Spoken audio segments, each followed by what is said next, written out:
여러분 혹시 살구 좋아하세요?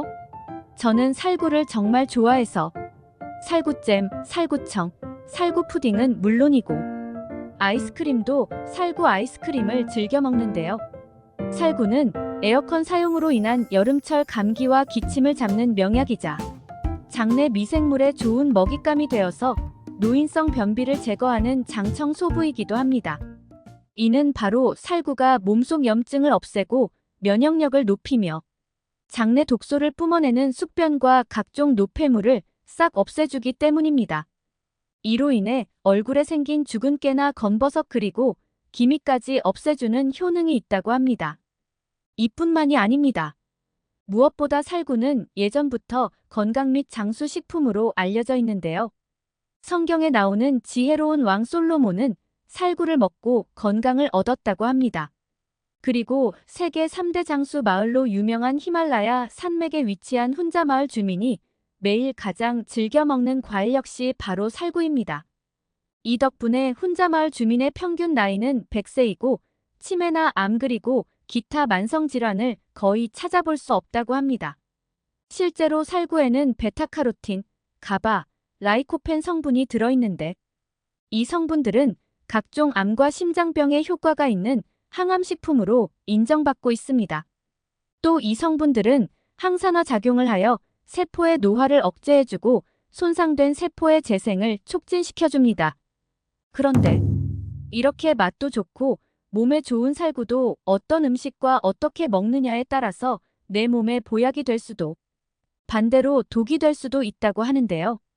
건강을 위한 올바른 살구 섭취법과 최악의 섭취법을 지금부터 알려드리겠습니다. 차근차근 끝까지 확인하시고 가족들에게 좋은 정보 공유하셔서 우리 가족 모두의 건강을 함께 지켜냅시다. 구독과 좋아요는 언제나 감사합니다. 살구의 잘못된 섭취법 첫 번째는 신맛이 나는 덜 익은 살구를 먹는 것입니다. 다른 과일과 다르게 덜 익은 살구에는 독성이 들어있어서 속쓰림과 피부 트러블 및 복통을 일으킬 수 있다고 합니다.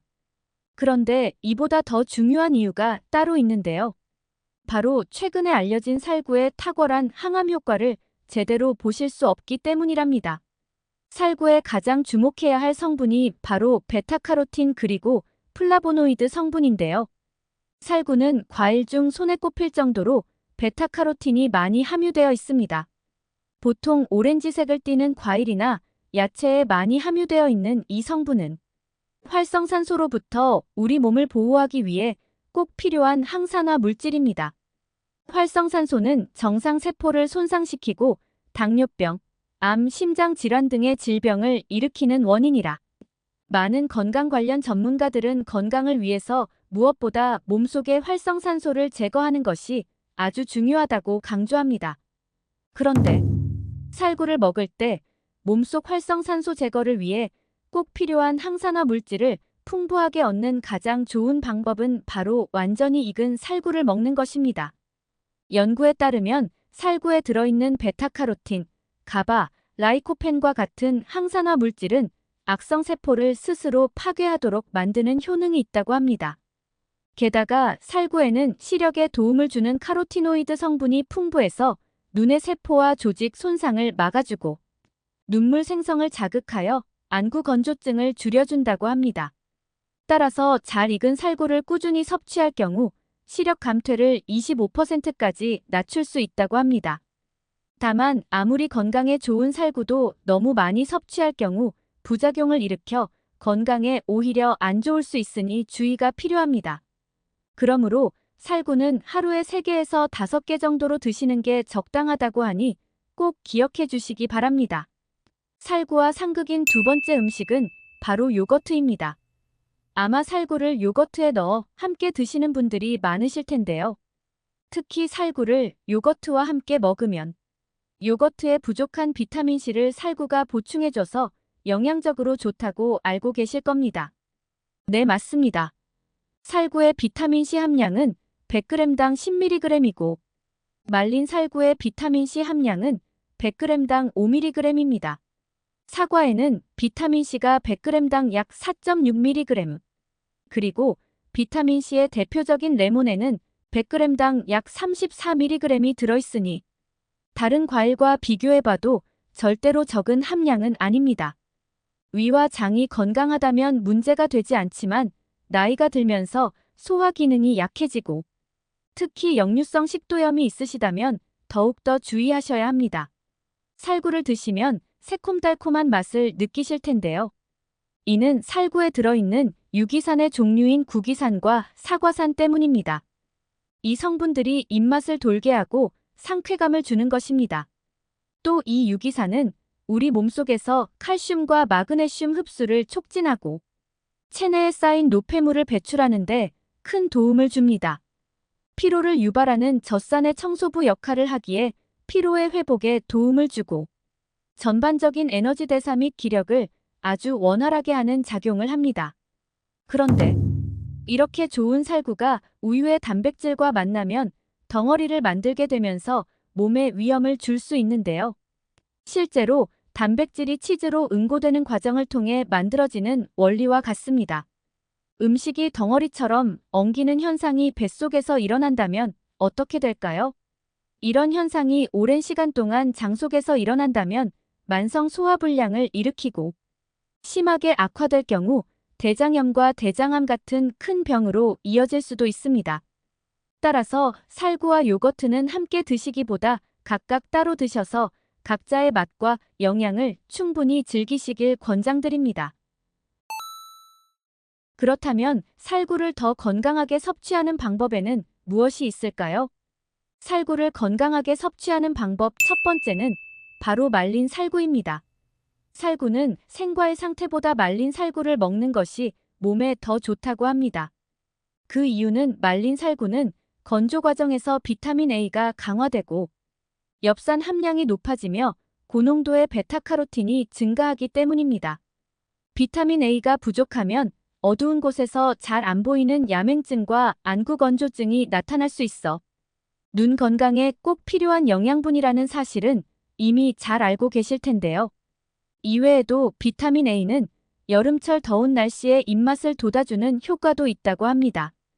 게다가 엽산은 비타민 B에 해당하는 수용성 비타민으로 기억력 감퇴를 막아주고 뇌졸중을 일으키는 독성인 호모시스테인의 양을 줄여줍니다. 따라서 치매와 뇌졸중 예방을 위해 꼭 섭취해야 하는 영양분이 아닐 수 없습니다. 살구는 그냥 생으로 먹어도 맛있지만 말려서 먹으면 더욱더 효능이 좋아지니 앞으로는 살구를 말려 드시길 적극적으로 추천드립니다. 말린 살구는 맛과 영양을 그대로 유지하면서 간식이나 요리 재료로 활용할 수도 있습니다. 특히 등산할 때 말린 살구를 입에 물고 있으면 각종 유기산이 피로감을 덜어주고 갈증을 해소하는데 큰 효과를 볼 수 있습니다. 그리고 생살구를 비롯하여 말린 살구는 열량이 낮아서 다이어트 하는 분들에게도 아주 효과적입니다. 살구의 칼로리는 100g당 48칼로리, 말린 살구는 241칼로리라고 합니다. 참고로 바나나의 열량은 100g당 93칼로리, 사과는 57칼로리, 참외는 31칼로리입니다. 다른 과일과 비교해도 살구의 칼로리가 높지 않으니 부담 없이 다이어트 과일로 드시기에도 좋고 따뜻한 날씨에 항암 및 항산화 효과가 강력한 살구를 가능한 건조하여 여름철 신선한 간식으로 즐기시길 권장드립니다. 살구를 건강하게 먹는 방법 두 번째는 살구씨입니다. 살구씨를 누가 먹냐며 의아해하시는 분들도 계실 겁니다. 살구씨는 다른 말로는 행인이라고 불리며 우리나라에서도 한약재로 많이 사용되었다고 합니다. 그런데 살구 씨앗의 효능이 더 유명해진 이유는 암치료를 연구하던 크랩스 박사가 장수촌인 훈자마을 사람들이 매일 10개에서 20개의 살구씨를 생식하는 것을 발견하고 살구씨가 항암 치료에 효과적이라는 연구 결과를 발표했습니다. 실제로 살구씨 속에는 아미그달린이라는 성분이 들어있는데요. 이 성분이 탁월한 천연 항암제라고 합니다. 미국과 독일에서는 아미그달리의 자연적인 항암 성분을 암치료에 활용하고 있으며 이 성분은 항암뿐만 아니라 진통을 가라앉히고 혈압 조절 및 조혈 작용을 발휘해 류머티즘, 고혈압, 충치, 위장장애, 빈혈 치료에 큰 도움을 준다고 합니다. 다만 아미그달린에는 독성이 함유돼 있어 생으로 먹기보다는 볶는 등의 열 처리를 한 후 복용하는 것이 좋다고 합니다. 과다 섭취할 경우 일시적으로 정신이 혼미해질 수 있고 근육에 마비가 올 수도 있으니 하루에 4g 미만 정도만 드시길 권장드립니다. 살구 씨앗은 행인차로 만들어 마실 수도 있는데요. 여름철 떨어질 체력을 회복할 때 그리고 기미, 죽은 깨, 잔주름 등의 잡티를 제거하는데 큰 효과를 얻을 수 있다고 합니다. 행인차를 만드는 방법은 먼저 살구씨 4g, 쌀 4g, 물 600mg을 준비해 주시고 살구씨를 끓는 물에 살짝 데친 후 속껍질을 벗겨줍니다. 속껍질을 벗겨낸 살구 씨앗과 쌀 4g 그리고 물을 조금 넣어 믹서기에 갈아줍니다. 준비한 물 600ml를 냄비에 넣고 끓여주세요. 물이 끓기 시작하면 믹서기에 간 살구 씨앗과 쌀을 냄비에 넣고 약한 불에 은은하게 30분에서 40분 정도 더 끓여주시면 살구씨 특유의 은은한 향이 나는 행인차 완성입니다. 건강을 위해 하루에 한 잔 정도만 드시는 것을 권해드리며 각자의 취향에 따라 설탕을 조금 넣어서 마시는 것도 좋습니다. 여러분 혹시 완두콩 좋아하세요? 저는 완두콩을 정말 좋아해서 완두콩이 들어간 음식이라면 가리지 않고 정말 잘 먹는데요. 콩은 식재료 중 가장 완벽한 식재료로 손꼽힙니다. 콩 중에서도 식이섬유 함유량이 독보적인 완두콩은 달달하니 맛이 좋고 색도 예뻐 동서를 막론하고 가장 인기 있는 콩입니다. 완두콩 밥이나 스프, 완두콩 앙금으로 자주 먹기도 하고 예로부터 한방에서는 속이 더부룩하고 울렁거리는 소화불량과 기력 회복을 위한 보약으로 완두콩 죽을 처방하기도 했답니다. 식재료로는 물론이고 약용으로도 최고인데 요즘 완두콩의 놀라운 치매 예방 효과가 알려지면서 더욱 선풍적인 인기를 끌고 있습니다. 그런데 이렇게 맛도 좋고 몸에 좋은 완두콩도 어떤 음식과 어떻게 먹느냐에 따라서 내 몸에 보약이 될 수도 반대로 독이 될 수도 있다고 하는데요. 건강을 위한 올바른 완두콩 섭취법과 최악의 섭취법을 지금부터 알려드리겠습니다. 차근차근 끝까지 확인하시고 가족들에게 좋은 정보 공유하셔서 우리 가족 모두의 건강을 함께 지켜냅시다. 구독과 좋아요는 언제나 감사합니다. 완두콩과 최악인 음식 첫 번째는 현미입니다. 많은 분들이 당뇨 예방 식단으로 완두콩 현미밥을 챙겨 드실 텐데요. 혈당 관리 측면에서는 좋지만 소화에는 그리 좋지 않은 궁합입니다. 일단 완두콩은 다른 콩들에 비해 단백질 함량이 낮지만 전분의 함량은 높아서 단맛이 매우 강한 편입니다. 전분하면 혈당을 올릴 것 같지만 정제된 설탕과 달리 완두콩의 전분은 인체에 흡수되는 속도가 매우 느린데 그 이유는 바로 완두콩의 식이섬유 때문입니다. 완두콩은 콩 중에서도 식이섬유가 많기로 유명한데요. 그 식이섬유가 함께 섭취한 음식들, 특히 탄수화물이 우리 몸속 혈관에 천천히 흡수되도록 잡아주니 혈당을 급격히 올리지 않고 천천히 올려주는 것이죠. 국제학술지 네이처에 등재된 내용을 더 살펴보면 완두콩의 표면의 주름에는 저항성 전분의 함량이 높다고 합니다. 이 저항성 전분은 장에서 바로 소화되지 않고 발효가 되는데요. 이렇게 발효되고 난 뒤 완두콩의 식이섬유가 함께 모여 단쇄 지방산을 형성합니다. 놀랍게도 이 단쇄 지방산이 혈당을 조절하는 인슐린 생성세포의 기능 자체를 향상시켜줍니다. 따라서 우리 몸의 세포들이 스스로 혈당 조절을 잘하게 되니 당뇨를 위한 최고의 식단이 되는 것입니다. 그런데 안타깝게도 완두콩을 현미와 함께 드시면 이 놀라운 효과를 챙길 수 없습니다.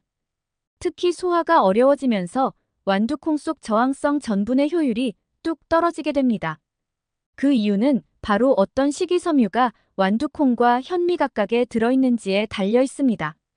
식이섬유는 물에 녹는지 아닌지에 따라 두 가지 종류가 있는데요. 첫 번째는 장운동을 촉진해서 쾌변을 돕는 불용성 식이섬유. 두 번째는 콜레스테롤 수치와 인슐린 분비를 조절하는 수용성 식이섬유가 있습니다. 그런데 완두콩과 현미에는 둘 다 모두 불용성 식이섬유가 있습니다. 현미밥을 드시고 나서 속이 더부룩하니 답답하셨던 분들 계시지요? 그건 포만감이 아니라 소화 불량일 확률이 높습니다.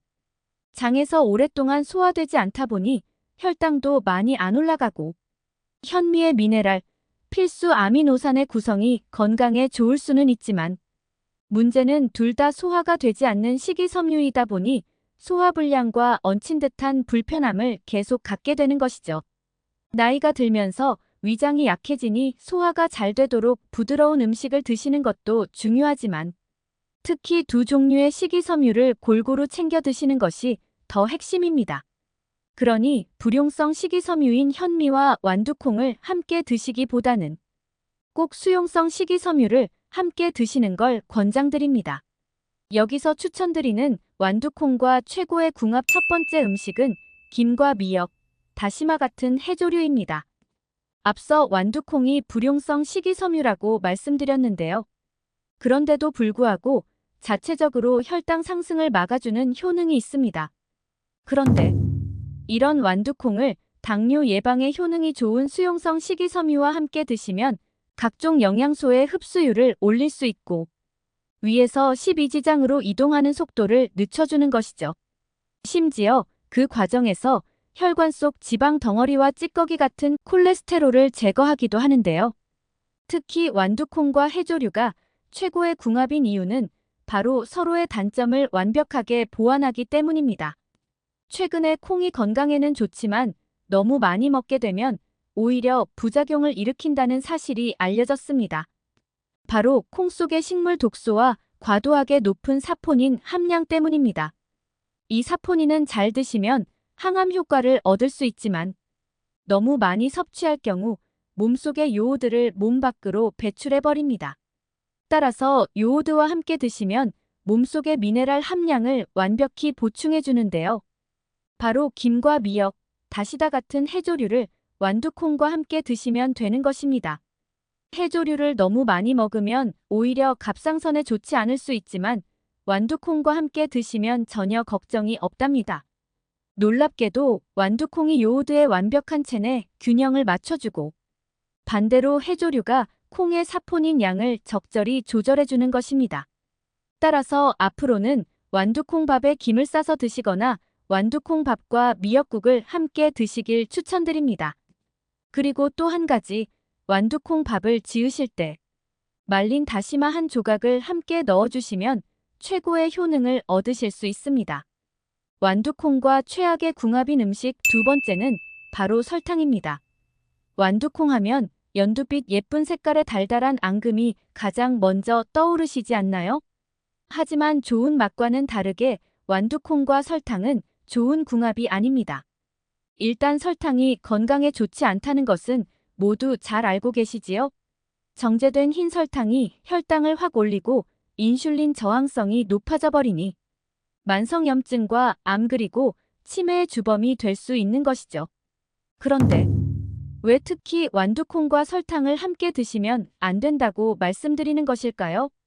바로 앞서 잠깐 소개드렸던 완두콩 안의 사포닌 때문입니다. 홍삼과 인삼에 많이 들어있는 기적의 항암 성분 사포닌은 완두콩에도 들어있습니다. 완두콩에 가득한 사포닌이 암세포의 증식을 막고 염증의 원인이 되는 활성산소를 없애주는 것이죠. 이렇게 건강에 좋은 완두콩을 설탕과 함께 드시면 설탕이 사포닌 성분을 모두 파괴합니다. 따라서 건강을 위해 완두콩을 아무리 챙겨 드셔도 아무런 효과를 볼 수 없게 되는 것이죠.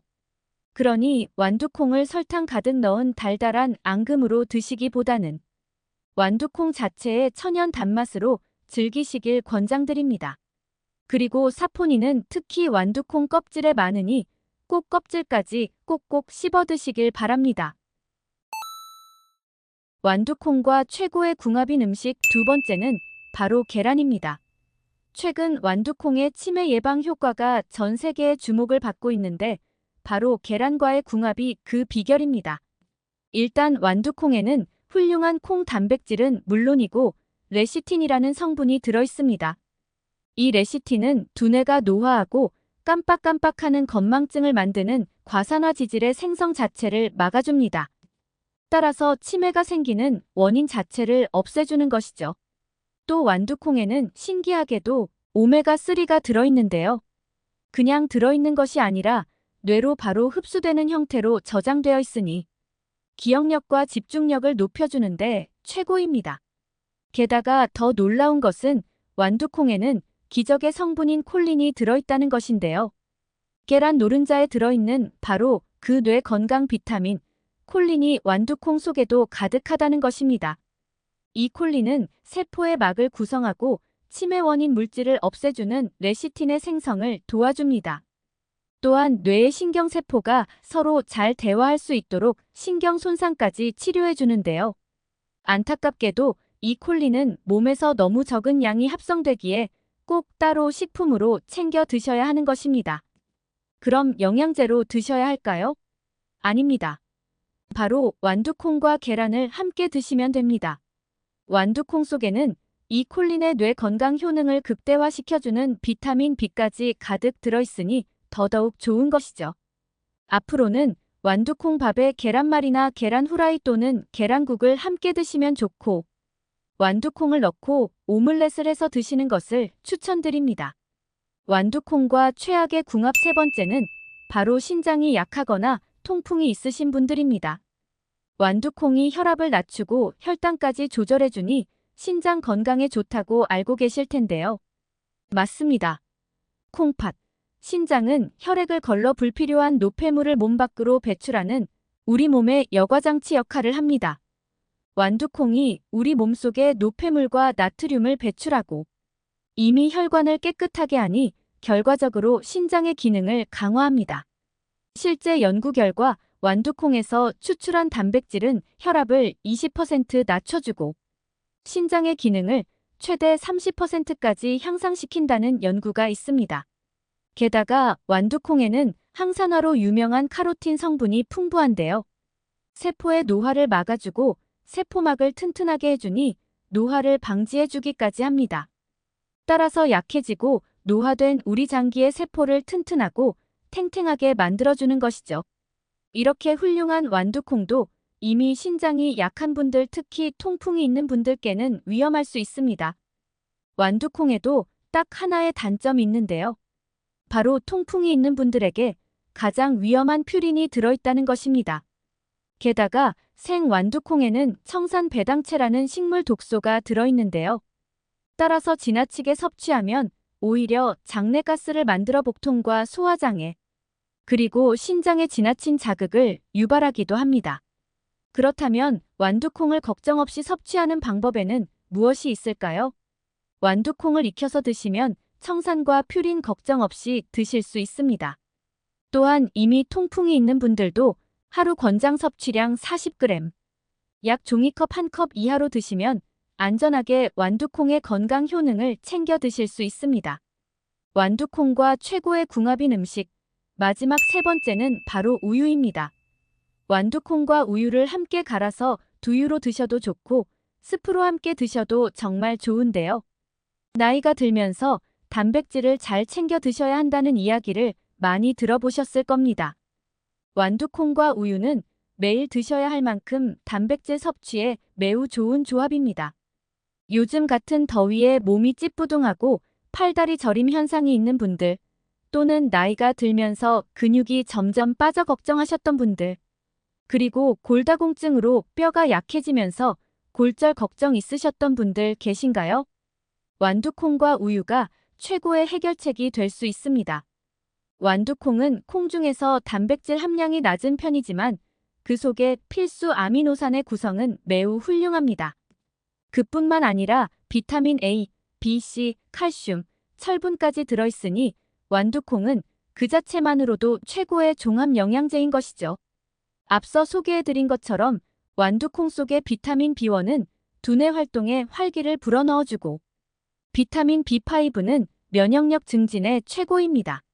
심지어 완두콩 속 비타민 C는 항산화 효과, 비타민 A에는 침침한 눈을 맑게 해주는 효과까지 있습니다. 완두콩은 작지만 알찬 건강 효능이 정말 꽉 차 있습니다. 완두콩의 단백질을 자세히 살펴보자면 아미노산의 구성이 참 신기한데요. 그중 라이신은 함께 드시는 음식의 칼슘 흡수율을 극대화시켜주는 효능이 있습니다. 그래서 완두콩을 우유와 함께 드셔야 합니다. 완전식품 우유는 칼슘이 정말 많이 들어있지만 흡수율이 떨어진다는 단점이 있는데요. 완두콩을 함께 드시면 우유에 가득한 칼슘을 하나도 놓치지 않고 우리 몸속에 오롯이 흡수할 수 있는 것입니다. 또한 우유에 부족한 비타민을 완두콩이 딱 채워주니 이보다 더 좋은 궁합이 없겠습니다. 우유와 완두콩을 함께 챙겨 드시면 칼슘을 꽉꽉 채워주니 골다공증 걱정 싹 사라지고 단백질로 1등이니 근육 역시 완벽하게 채워준답니다. 그리고 혈관 속 염증까지 싹 해결해주니 관절염, 신경통증에도 최고의 음식 궁합이 아닐 수 없겠습니다. 여러분 혹시 시금치 좋아하세요? 저는 시금치를 정말 좋아해서 시금치 무침은 물론이고 시금치 된장국, 시금치 볶음밥, 그리고 시금치 계란말이까지 시금치가 들어간 음식은 가리지 않고 정말 잘 먹는데요. 한때 유명 만화 주인공을 통해 먹으면 큰 힘을 낼 수 있다는 건강의 아이콘으로 유명한 시금치는 엽산이 풍부해서 빈혈을 예방하고 뇌 기능을 좋게 하는 역할을 하며 시금치의 색소인 루테인은 눈을 맑게 하여 시력 보호 효능이 매우 뛰어납니다. 시금치의 칼륨은 뇌로 이동하는 혈류량을 늘려주어 집중력을 향상시키고 뇌 건강에 도움을 줍니다. 미국 타임지에서 10대 슈퍼푸드로 선정된 시금치는 녹황색 채소의 왕이라고 불리며 피로를 풀어주고 체력을 증진시키는 건강을 대표하는 채소로 유명하기도 하죠. 그런데 이렇게 맛도 좋고 몸에 좋은 시금치도 어떤 음식과 어떻게 먹느냐에 따라서 내 몸에 보약이 될 수도 반대로 독이 될 수도 있다고 하는데요. 건강을 위한 올바른 시금치 섭취법과 최악의 섭취법을 지금부터 알려드리겠습니다. 차근차근 끝까지 확인하시고 가족들에게 좋은 정보 공유하셔서 우리 가족 모두의 건강을 함께 지켜냅시다. 구독과 좋아요는 언제나 감사합니다. 시금치와 함께 먹으면 최악인 음식. 첫 번째는 멸치입니다. 옥살산이 다량 함유된 시금치와 칼슘이 많은 멸치를 함께 섭취하시면 칼슘과 수산이 결합해 담석증을 발생할 위험이 높아집니다. 체내의 담즙이 딱딱하게 굳어 담석으로 발견되는 담석증은 색소성 담석과 콜레스테롤 담석 두 가지로 나뉩니다. 색소성 담석은 간경변이나 유전적 혈액 질환 등을 앓고 있을 때 주로 생기며 콜레스테롤 담석은 고지방 식사로 콜레스테롤이 과다 섭취될 경우 발생할 수 있습니다. 과거에는 색소성 담석이 대부분이었지만 식생활이 서구화되면서 요즘에는 콜레스테롤 담석의 비중이 많이 증가하고 있죠. 담석증은 명치 부위에 잘 발생하며 급체나 위경련 등으로 생각하기 쉬운데 이런 증상이 5시간 이상 계속되면 그냥 넘기지 마시고 반드시 병원을 방문해 검사를 받으셔야 합니다. 멸치 육수 국물에 두부와 시금치를 함께 넣은 된장국을 많이들 드실 텐데요. 담석증을 예방하기 위해서라도 된장국에는 시금치가 아닌 다른 채소를 넣어 드시길 권장드립니다. 시금치와 함께 먹으면 궁합이 맞지 않는 음식 두 번째는 바로 두부입니다. 시금치는 혈액순환에 좋은 칼륨이 풍부하여 혈관 내 노폐물을 제거해주는 효과가 탁월할 뿐만 아니라 비타민 K가 풍부하여 뼈에 칼슘을 안정적으로 공급해주는 식품입니다. 그런데 시금치에는 앞서 말씀드린 옥살산 성분이 다량 함유되어 있죠. 화합물인 옥살산은 식물이 자기 자신을 보호하기 위한 목적으로 생성되는데요. 두부의 칼슘과 이 옥살산이 만나게 되면 체내에서 담석으로 변할 수 있으며 통풍이나 신장 결석을 유발하는 원인이 되기도 합니다. 마찬가지로 시금치는 칼슘 함량이 높은 음식인 우유와 함께 드셔도 좋지 않습니다. 복통이나 위경련을 일으킬 수 있기 때문입니다. 혹시 이러한 식품들과 시금치를 꼭 함께 드셔야 한다면 방법이 있는데요. 드시기 전에 시금치를 반드시 익혀서 섭취하시면 됩니다. 끓는 물에 데치거나 국에 넣어 끓인 다음 섭취하시면 시금치의 수산 성분이 약 80%가량 제거됩니다. 하지만 높은 온도에서 오래 끓이시게 되면 비타민C의 파괴도 함께 일어나기에 되도록이면 단시간에 조리하여 드시는 것을 추천드립니다. 시금치와 최악의 궁합인 세 번째는 항응고제입니다. 이렇게 좋은 시금치도 그냥 드시면 안 되는 분들이 계십니다. 바로 항응고제를 복용하시는 분들인데요. 이런 분들은 비타민 K 함유량이 높은 시금치를 섭취하실 때 반드시 주의하셔야 합니다.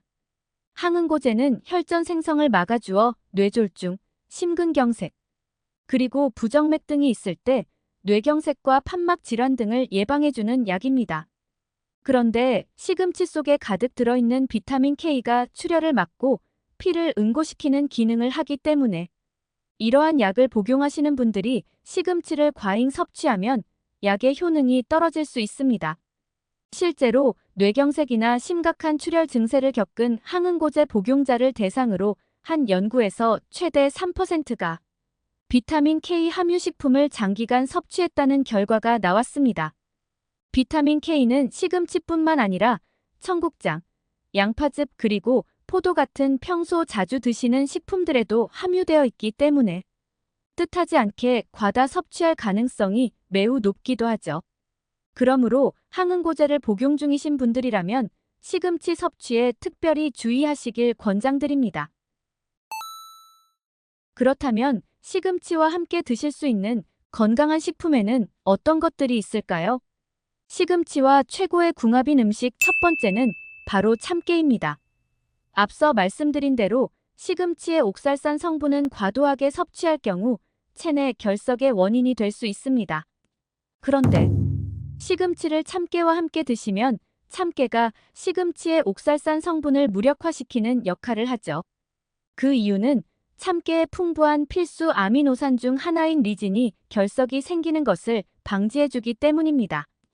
또한 참깨를 함께 드시면 단백질, 지방, 그리고 비타민 B 등의 각종 영양소를 보충해 주어 시금치의 부족한 영양까지 함께 챙기실 수 있습니다. 시금치 나물에 참깨를 솔솔 뿌려서 드시고 계신다면 이미 아주 좋은 건강 습관을 가지고 계신 겁니다.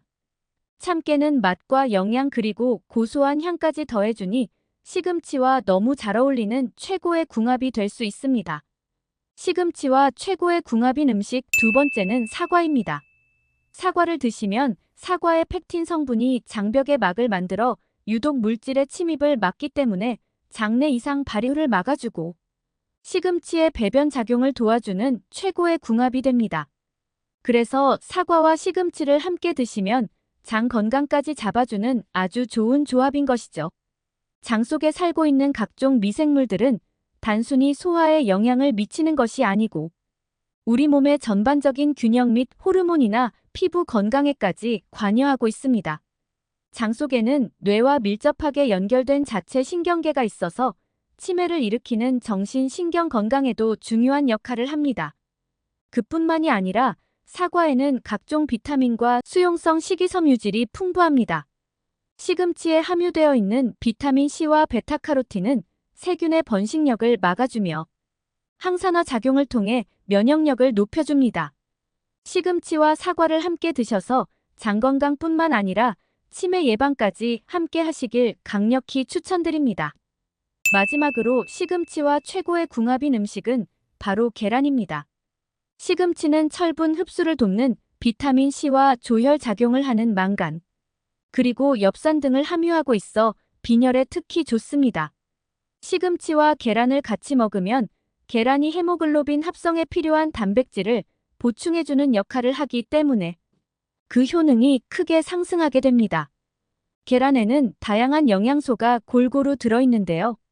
그러나 의외로 비타민 C와 식이섬유가 부족합니다. 시금치에는 풍부한 비타민 C 그리고 식이섬유가 들어있어서 계란의 부족한 영양을 충분히 보충해 줄 수 있는 것이죠. 그뿐만이 아닙니다. 계란이 눈 건강에 좋은 식품인 것은 많이 들어보셨지요? 계란에는 루테인과 지잔틴이 다량 함유되어 있어 시력 보호에 효과적일 뿐만 아니라 꾸준히 드시면 황반 변성이나 백내장 등 각종 안과 질환을 예방해주기도 한답니다.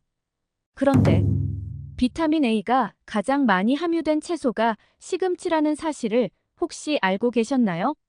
비타민 A는 야맹증을 예방해주고 베타카로틴과 루테인은 눈을 맑게 해주니 눈 건강을 위해서 시금치와 계란을 꼭 함께 드시길 바랍니다. 또한 시금치에는 비타민 C와 칼슘이 많이 들어있고 체내 지방 흡수를 줄여주어 고혈압 예방 효과가 뛰어나며 비오틴 성분까지 함유하고 있어 탈모를 예방해주기도 합니다. 오늘 영상에서 중요한 점 요약해 드리겠습니다. 시금치와 궁합이 맞지 않는 음식 3가지. 첫 번째는 멸치, 두 번째는 두부, 세 번째는 항응고제 약을 복용 중이신 분들입니다. 이어서 시금치와 황금 궁합을 보이는 음식 3가지. 첫 번째는 참깨, 두 번째는 사과, 그리고 마지막 세 번째는 계란입니다. 꼭 기억하셔서 맛과 건강을 모두 챙기시길 바라겠습니다. 여러분 혹시 가지 좋아하세요? 저는 가지를 정말 좋아해서 가지로 만든 반찬이라면 가리지 않고 참 좋아하는데요. 물렁한 식감과 특유의 향 때문에 한국인이 싫어하는 채소 1위라는 불명예를 가지고 있지만 강렬한 보랏빛과 윤기를 자랑하는 가지는 다양한 영양소와 건강에 좋은 성분을 두루 가지고 있는 식재료입니다. 특히 가지의 보라색 껍질에 풍부한 나수닌이라고 하는 항산화 성분은 몸속 염증을 유발하는 활성산소를 제거하는데 강력한 것으로 알려져 있죠. 그리고 가지의 연한 속살에 들어있는 클로로겐산은 지방을 분해하는 작용을 하여 고혈압, 당뇨 그리고 고지혈증 비만으로 힘들어하는 분들에게 약이 된다고 합니다. 또한 가지의 풍부한 베타카로틴은 여름철 자외선으로 인한 눈의 피로를 풀어주고 눈이 침침하고 시력이 떨어지는 것을 방지해준다고 합니다. 그런데 이렇게 맛이 좋고 몸에도 좋은 가지라도 어떤 음식과 어떻게 먹느냐에 따라서 내 몸에 보약이 될 수도 반대로 독이 될 수도 있다고 하는데요. 건강을 위한 올바른 가지 섭취법과 최악의 섭취법을 지금부터 알려드리겠습니다. 차근차근 끝까지 확인하시고 가족들에게 좋은 정보 공유하셔서 우리 가족 모두의 건강을 함께 지켜냅시다. 구독과 좋아요는 언제나 감사합니다. 최악의 가지 섭취법 첫 번째는 바로 가지를 생으로 드시는 것입니다. 간혹 가지가 좋다는 얘기를 듣고 가지를 생으로 갈아서 주스로 드시는 분들이 계신데요. 가지는 대표적인 컬러푸드이지만 생으로 드시면 절대 안 되는 식품입니다. 가지를 생으로 먹었을 때 아린 맛을 느끼신 적이 있으실 거예요. 바로 솔라닌이란 성분 때문인데요. 솔라닌은 싹이 난 감자에 있는 독성으로 잘 알고 계실 겁니다. 그런데 생가지에도 솔라닌이 있습니다. 물론 잘 익은 가지에는 솔라닌 함량이 매우 적기 때문에 크게 문제되지 않지만 생으로 드시면 이야기가 달라집니다. 이 성분은 독성을 가지고 있어 구토와 현기증 또는 위경련을 유발하고 체내 칼슘 흡수를 방해합니다. 심할 경우 호흡 곤란과 의식장애 등으로 이어질 수 있는 아주 위험한 독성 물질입니다.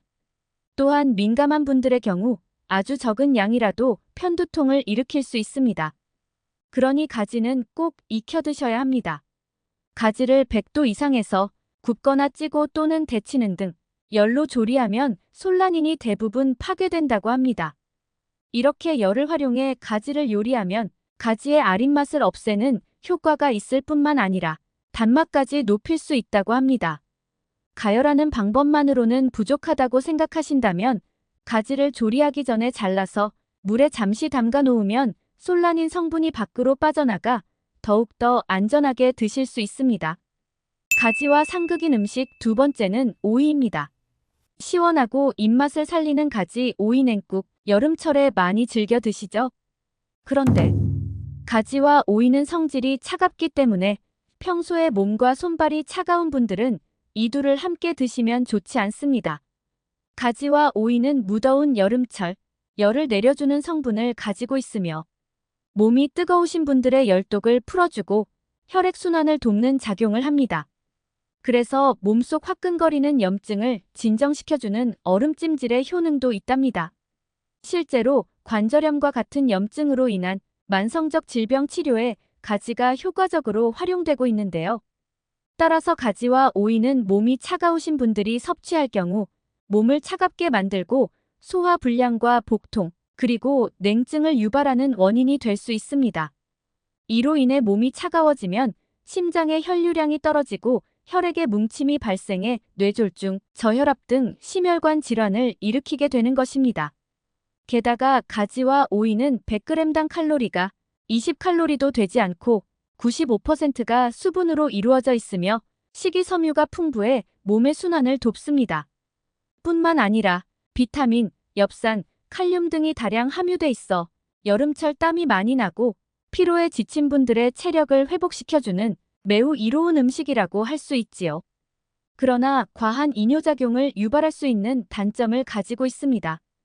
가지만 섭취해도 수분이 가득한데 오이까지 함께 먹으면 이뇨작용이 2배가 되어 신장에 무리를 줄 수 있고 건강을 해칠 수 있습니다. 과도한 이뇨작용은 몸속 노폐물만 제거하는 것이 아니라 몸에 필요한 영양 성분까지 몸 밖으로 배출시키고 이와 더불어 저나트륨 혈증을 일으킬 수도 있습니다. 그러니 가지와 오이를 함께 드시는 것은 가급적 피하시길 권장드립니다. 최악의 가지 섭취법 3번째는 바로 가지 튀김입니다. 바삭바삭한 맛에 보기만 해도 정말 군침이 도는 튀김은 맛은 좋지만 건강에는 그리 좋지 않다는 것을 들어보셨을 겁니다. 그런데 그 중에서도 특히 가지 튀김은 더욱더 좋지 않습니다. 가지는 다른 채소들에 비해 기름을 잘 흡수하는 성질을 가지고 있기 때문입니다. 따라서 기름에 튀긴 가지를 드시게 되면 건강에 해로운 오메가6를 너무 많이 섭취하게 될 수 있습니다. 오메가6는 오메가3와는 다르게 과다 섭취할 경우 몸속에서 염증을 유발하고 혈전을 만들어 결국 고혈압, 뇌졸중, 치매 등 각종 질병을 유발한다고 알려져 있습니다. 또한 아무리 저칼로리 식품으로 알려진 가지라도 튀김으로 만들면 열량이 높아지게 됩니다. 그러니 건강을 위해서 가급적 가지 튀김은 피하시는 것이 좋겠습니다. 그렇다면 가지를 건강하게 섭취하는 방법에는 어떤 것이 있을까요? 첫 번째로 가지와 함께 먹으면 몸에 보약이 되는 음식은 바로 애호박입니다. 가지와 애호박은 여름에 꼭 챙겨 드셔야 하는 채소로 함께 드시면 시너지 효과를 발휘하게 됩니다. 가지는 다른 채소에 비해 암을 유발하는 활성산소 제거에 뛰어난 능력이 있다고 알려져 있는데요. 특히 가지의 보라색은 안토시아닌 계열의 색소 중 하나인 나수닌이란 성분이 있어서 활성산소 제거에 가장 강력한 효능이 있다고 여러 연구에서 보고되고 있습니다. 게다가 가지는 페놀레산 성분 또한 풍부한데요. 이 성분은 스트레스로 인해 세포가 파괴되는 것을 막아주어 다양한 질병 위험을 낮추기 때문에 암은 물론이고 심장 질환을 예방하는 효과까지 있습니다. 또한 칼로리가 낮다는 장점이 있어서 다이어트에도 매우 좋은 식품이라고 할 수 있겠습니다. 애호박은 베타카로틴과 비타민C가 풍부한 채소인데 베타카로틴은 콜레스테롤의 산화를 방지하는 항산화 작용을 합니다. 따라서 혈관의 염증 반응을 막아주는 역할을 해주는 것이죠. 심지어 애호박의 비타민C는 노화 방지까지 해줍니다. 그러니 가지와 애호박을 함께 드시는 것은 제철 보약을 드시는 것은 물론이고 암세포 증식을 억제하는 항암 효과까지 챙기시는 매우 좋은 식습관입니다. 그러니 앞으로는 잊지 마시고 가지는 꼭 애호박과 함께 드시기 바랍니다. 가지와 애호박은 살짝 데치고 조물조물 함께 무쳐서 가지 애호박 무침으로 드셔도 좋습니다. 여기에 향긋한 참기름 한 스푼 두르시면 요리에 풍미를 더한 맛있는 여름 반찬으로 건강을 책임지는 최고의 음식이 아닐 수 없습니다. 두 번째로 가지와 함께 드시면 궁합이 좋은 음식은 바로 부추입니다. 가지와 부추는 찰떡궁합으로 불릴 만큼 맛과 영양이 아주 잘 어울리는 식품인데요. 부추는 우수한 천연강장 식품이며 부추에 들어있는 칼륨은 체내의 나트륨을 몸 밖으로 내보내는 역할을 합니다.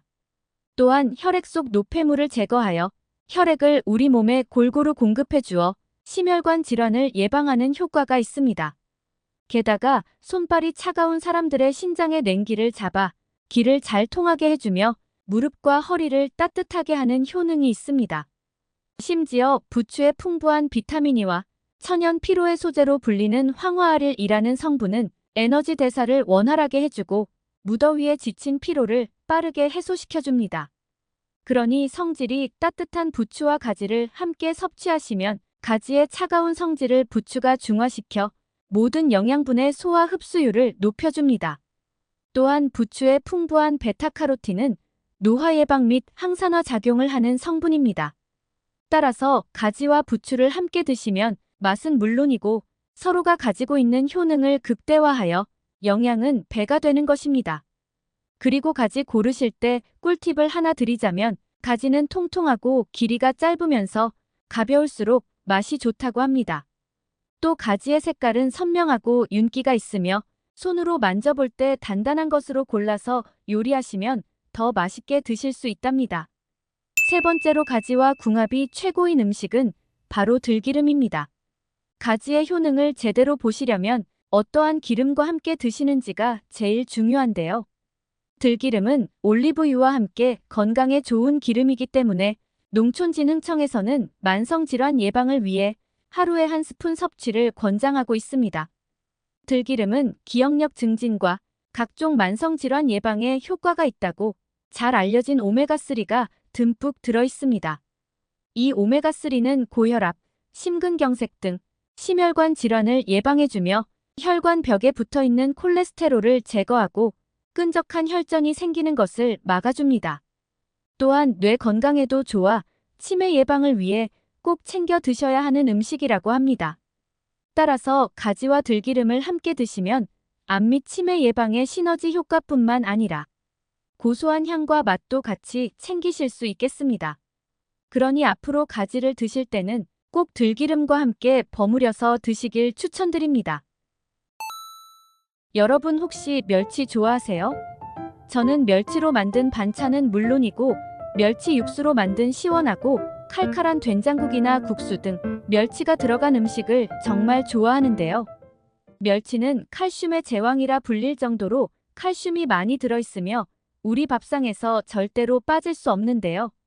시원하고 깊은 감칠맛을 더해주는 멸치는 밑반찬부터 시작해 국물 요리의 육수까지 없어서는 안 되는 필수 재료로 정말 다양하게 사용되고 있는데요.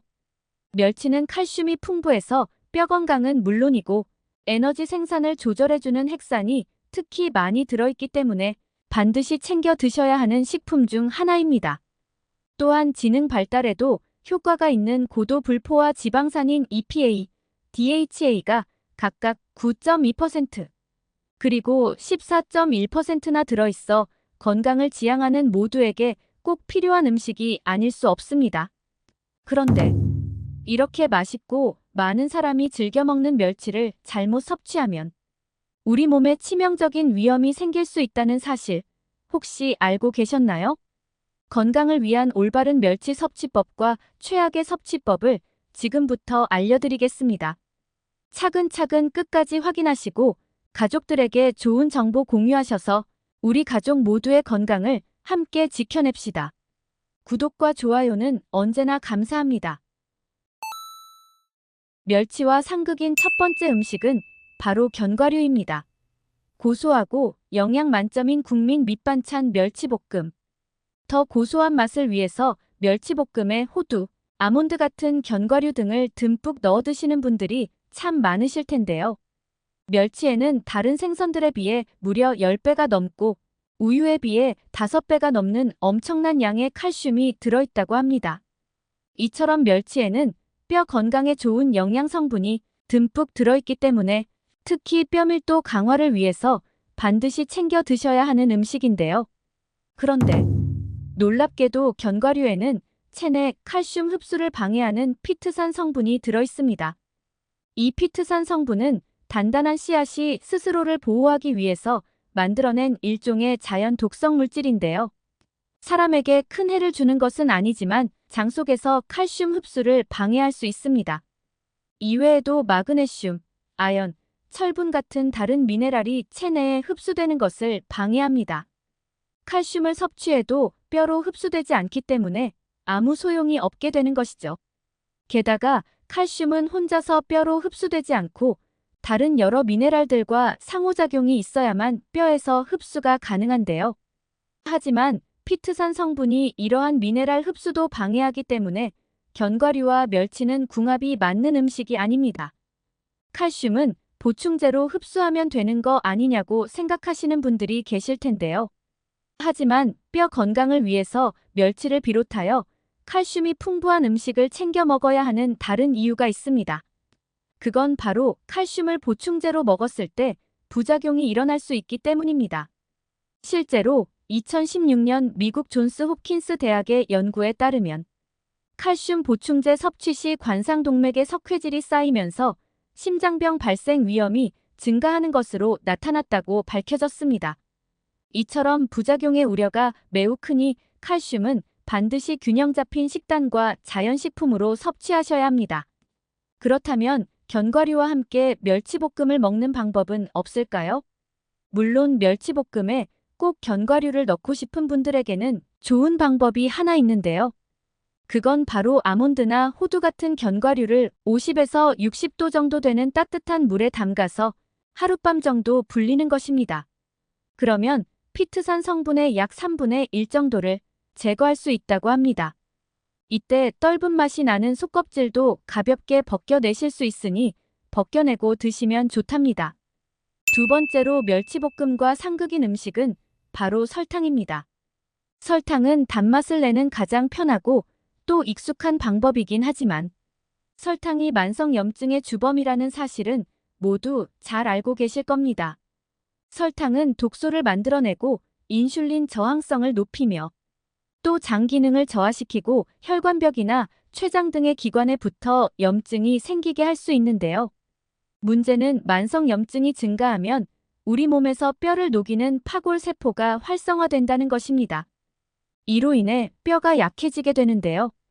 따라서 멸치를 볶을 때는 설탕 대신에 매실 액기스를 사용하거나 아니면 말린 양파 껍질 가루를 활용해서 함께 볶으시는 방법을 추천드립니다. 세 번째로 멸치와 상극인 경우는 고혈압 환자입니다. 2018년도 국내 대학교 한 연구팀에서 480가구를 분석한 결과 100g당 염도가 4.5%로 가장 높은 반찬이 멸치볶음으로 나타났다고 합니다. 이외에도 배추김치, 양파, 장아찌, 연근조림, 고등어조림, 제육볶음 등이 약 1에서 2% 정도의 염도가 있는 것으로 나타났는데요. 멸치볶음은 달달한 맛이 나기 때문에 짠 반찬이라고 잘 못 느끼실 수도 있는데요. 사실 멸치는 부패가 매우 빠른 생선이기 때문에 잡은 후에 바로 배에 소금을 넣고 삶은 후 육지에서 건조해 판매하는 것이 일반적입니다.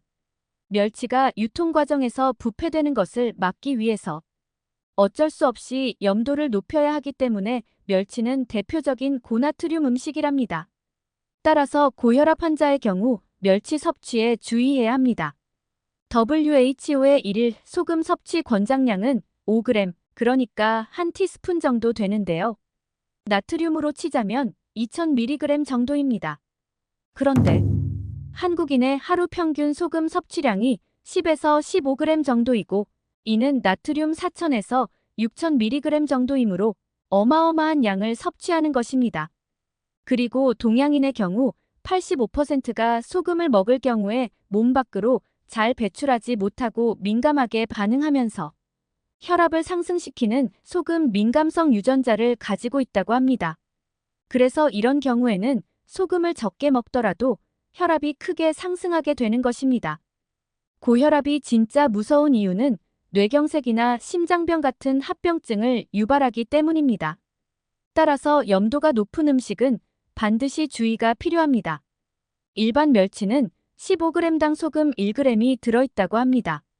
하지만 우리는 멸치만 먹는 것이 아니라 찌개, 김치, 젓갈, 장아찌와 같은 염도가 높은 다른 반찬들도 함께 먹는다는 것을 감안하면 고혈압 환자의 경우 멸치볶음은 한 끼에 한두 스푼 정도만 드시는 것을 권장드립니다. 네 번째로 멸치와 상극인 경우는 위장병이 있는 분들입니다. 평소 짜게 먹는 식습관이 크게 위험을 줄 수 있는 기관이 바로 위장인데요.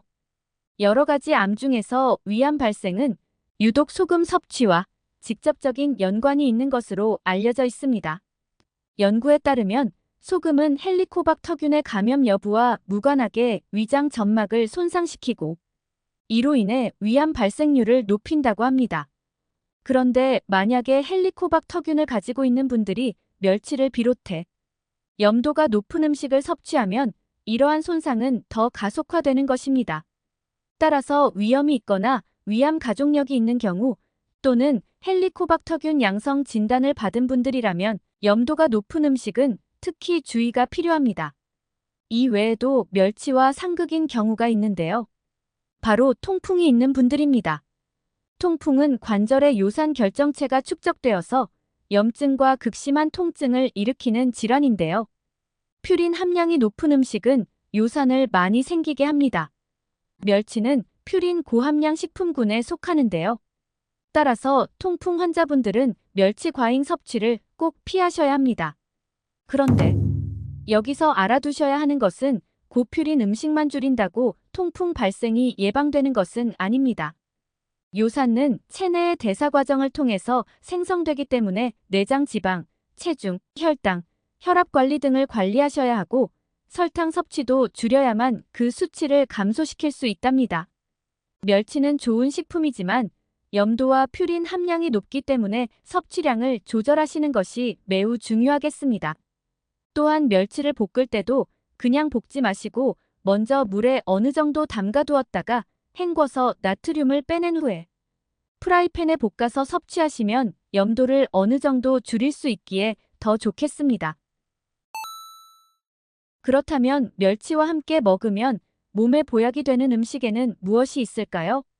멸치와 궁합이 좋은 음식 첫 번째는 꽈리고추입니다. 꽈리고추는 한의학적으로 관절 및 뼈, 그리고 근육의 혈액과 산소 공급을 돕는 약재로 사용되는 매우 뛰어난 식품입니다. 꽈리고추에 들어있는 지용성 비타민 K는 뼈의 구조 형성에 중요한 역할을 하는 단백질인 오스테오칼신 생산을 촉진해줍니다. 또한 섬유질, 철분, 비타민 A는 멸치에 부족한 영양소를 보충해 줄 뿐만 아니라 꽈리고추의 철분은 멸치의 칼슘 흡수를 도와 뼈 건강을 지켜줍니다. 게다가 멸치의 지방 성분은 꽈리고추의 베타카로틴 흡수를 높여주기 때문에 눈 건강 관리에도 효과적으로 도움을 주는 것으로 알려져 있답니다. 따라서 멸치와 꽈리고추는 몸에 보약이 되는 최고의 궁합 음식이 될 수 있습니다. 두 번째로 멸치와 궁합이 좋은 음식은 식초입니다. 일반적으로 멸치볶음 요리에 식초를 넣는 분들은 많지 않으실 텐데요. 그런데 식초에 들어있는 아세트산 성분이 멸치에 들어있는 칼슘 흡수를 촉진하는 역할을 한다는 사실 알고 계신가요? 또 식초는 멸치의 비린내를 담당하는 트리메티라민 성분을 중화시켜 멸치의 비린내를 제거해줍니다. 멸치를 150g 정도 볶을 때 식초 2숟가락 정도를 넣어서 같이 볶아주시면 좋답니다. 그리고 멸치는 크기에 따라서 활용하는 방법에 차이가 나는데요. 큰 멸치는 주로 육수를 낼 때 많이 활용하고 그 외의 멸치들은 주로 멸치볶음을 할 때 사용됩니다.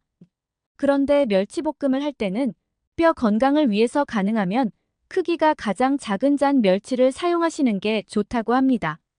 그 이유는 멸치 100g당 오메가3 함량이 잔멸치는 2.54g, 중멸치 1.18g, 대멸치 1.39g으로 잔멸치가 약 2배 정도 오메가3 함량이 높기 때문입니다. 오메가3도 식초의 아세트산처럼 칼슘 흡수를 도울 뿐만 아니라 뼈를 만드는 조걸세포를 활성화시키기 때문에 멸치볶음을 할 때는 잔멸치를 활용하시는 것을 추천드립니다.